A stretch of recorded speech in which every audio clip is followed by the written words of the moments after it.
नमस्ते दोस्तों। एक और बेहद खास, जानकारीपूर्ण और अत्यंत विस्तृत एपिसोड में आप सभी का एक बार फिर से स्वागत है। आज हम उस विषय पर गहराई से चर्चा करने वाले हैं जिसने आधुनिक युद्ध नीति के पुराने समीकरणों को पूरी तरह से ध्वस्त कर दिया है और भविष्य के रणक्षेत्र के लिए एक नई इबारत लिख दी है। दोस्तों, ये एक कड़वा सच है जिसे हम सबको स्वीकार करना होगा कि आज का युद्ध अब सिर्फ करोड़ों के सुपरसोनिक फाइटर जेट्स और भारी भरकम बैलिस्टिक मिसाइलों से नहीं जीता जाता, बल्कि अब सस्ते, छोटे और बेहद घातक ड्रोन्स इस जंग की भूमिका तय कर रहे हैं। यूक्रेन के बर्फीले मैदानों से लेकर मिडिल ईस्ट के तपते रेगिस्तानों तक शाहिद और कामिकाजे जैसे ड्रोन्स ने पूरी दुनिया की सेनाओं को ये दिखा दिया है कि महज 5 से 10 लाख रुपए की मामूली कीमत वाला एक छोटा सा ड्रोन भी 100 करोड़ रुपए के अत्याधुनिक एयर डिफेंस सिस्टम को न केवल गंभीर चुनौती दे सकता है, बल्कि उसे मिट्टी में भी मिला सकता है। तो आज का सबसे बड़ा और बुनियादी सवाल ये उठता है कि क्या भारत के पास इस सस्ते लेकिन अत्यंत प्रभावी और विनाशकारी खतरे का कोई ठोस तोड़ है? क्या हमारा अपना एक स्वदेशी ट्रेनर एयरक्राफ्ट यानी हिंदुस्तान टर्बो ट्रेनर 40 इस ड्रोन संकट को समाप्त करने के लिए हमारे तरकश का सबसे अचूक तीर साबित हो सकता है?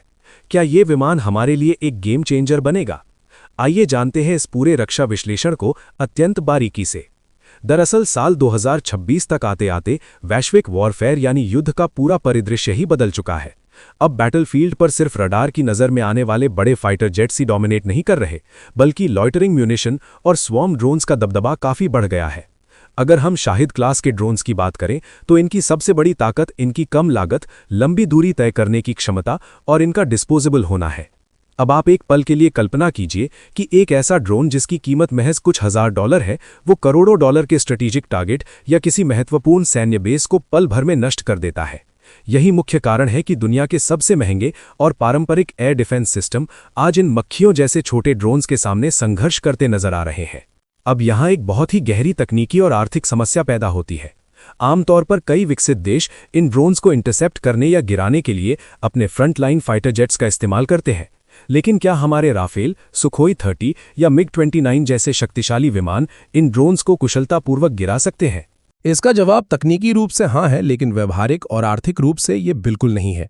इसका कारण ये है कि फाइटर जेट्स को बहुत तेज गति वाले हवाई मुकाबलों यानी डॉग फाइट्स के लिए डिज़ाइन किया गया है, जबकि ये घातक ड्रोन्स महज 150 से 180 किलोमीटर प्रति घंटे की धीमी और सुस्त रफ्तार से उड़ते हैं।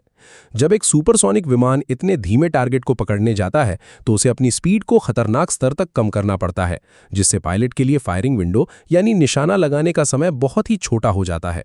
लेकिन इससे भी बड़ा और गंभीर मुद्दा कॉस्ट मिसमैच का है।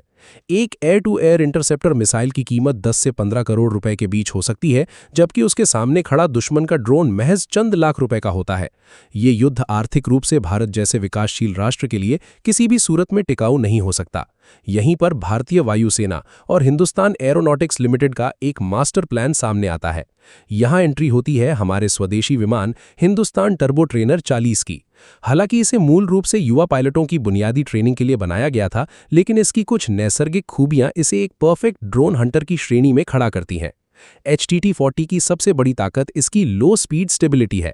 ये विमान बहुत ही आसानी से ड्रोन की उस सुस्त रफ्तार के साथ तालमेल बिठा सकता है, जिससे pilot sit on the tail strategy को अपनाकर ड्रोन के बिल्कुल पीछे एक स्थिर पोजीशन में रह सकता है और अचूक निशाना लगा सकता है।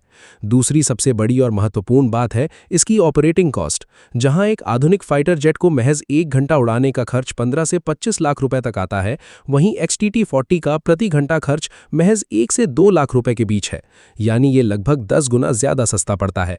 HAL अब इस पर गंभीरता से काम कर रही है कि इसमें गन पॉड्स, इलेक्ट्रॉनिक सेंसर्स और गाइडेड रॉकेट्स को इंटीग्रेट किया जाए। इससे करोड़ों की मिसाइल के बजाय महज कुछ हजार रुपए के रॉकेट या मशीन गन की गोलियों से दुश्मन का ड्रोन हवा में ही ढेर किया जा सकेगा।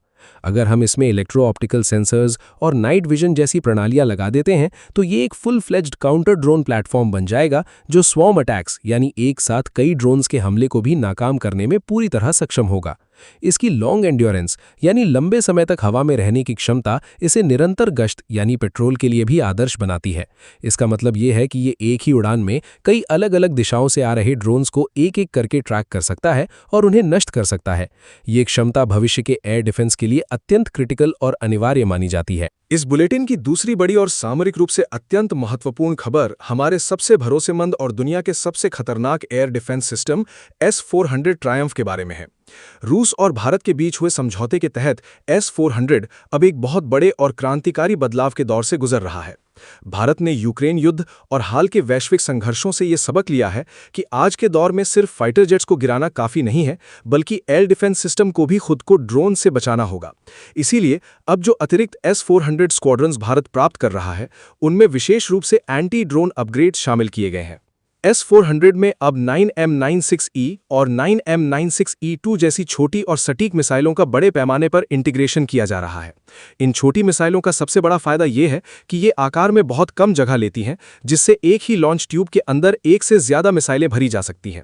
इससे S-400 अब केवल दूर से आ रहे बड़े विमानों या बैलिस्टिक मिसाइलों का ही शिकारी नहीं रहेगा, बल्कि ये ड्रोन स्वॉर्म यानी ड्रोन्स के झुंड को भी एक साथ ट्रैक करके उन्हें बीच रास्ते में ही मटियामेट कर सकेगा। ये अपग्रेड S-400 को एक मल्टी लेयर सुरक्षा कवच में बदल देगा, जहां बड़ी मिसाइलें बड़े खतरों को संभालेंगी और ये छोटी मिसाइलें सस्ते ड्रोन्स का सफाया करेंगी। निष्कर्ष के तौर पर देखें तो भारत अब अपनी रक्षा रणनीति को बहुत ही कॉस्ट इफेक्टिव, स्वदेशी और फ्यूचर रेडी बना रहा है। जहां एक तरफ HTT-40 जैसा हल्का विमान एक सस्ता, सटीक और प्रभावी ड्रोन हंटर बनकर उभरेगा, वहीं दूसरी तरफ S-400 जैसे भारी और आधुनिक सिस्टम अपने नए अवतार में दुश्मन के हर छोटे बड़े हवाई खतरे को जड़ से खत्म करने के लिए तैयार रहेंगे। ये दूरगामी रणनीति स्पष्ट रूप से दिखाती है कि भारत अब केवल दुनिया से हथियार खरीद नहीं रहा है, बल्कि बदलती हुई युद्ध कला और तकनीक के हिसाब से अपनी रक्षा दीवार को और भी ज्यादा स्मार्ट, अभेद्य और आत्मनिर्भर बना रहा है। आपको क्या लगता है, क्या HTT-40 को इस नई ड्रोन हंटर की भूमिका में लाना भारतीय वायुसेना का अब तक का सबसे क्रांतिकारी और समझदारी भरा फैसला साबित होगा? क्या ये विमान वास्तव में हमारे हाई एंड फाइटर जेट्स का बोझ कम कर पाएगा? अपनी राय और विचार कमेंट सेक्शन में हमारे साथ जरूर साझा करें। अगर आपको हमारा ये गहन रक्षा विश्लेषण और कड़ी मेहनत पसंद आई हो तो इस वीडियो को लाइक करें, ताकि ऐसी ही राष्ट्रवादी और ज्ञानवर्धक खबरें आप तक पहुंचती रहें। मिलते हैं अगले एपिसोड में कुछ और बड़ी और एक्सक्लूसिव रक्षा अपडेट्स के साथ। तब तक के लिए अपना और अपने गौरवशाली देश का पूरा ख्याल रखें। जय हिंद, जय भारत।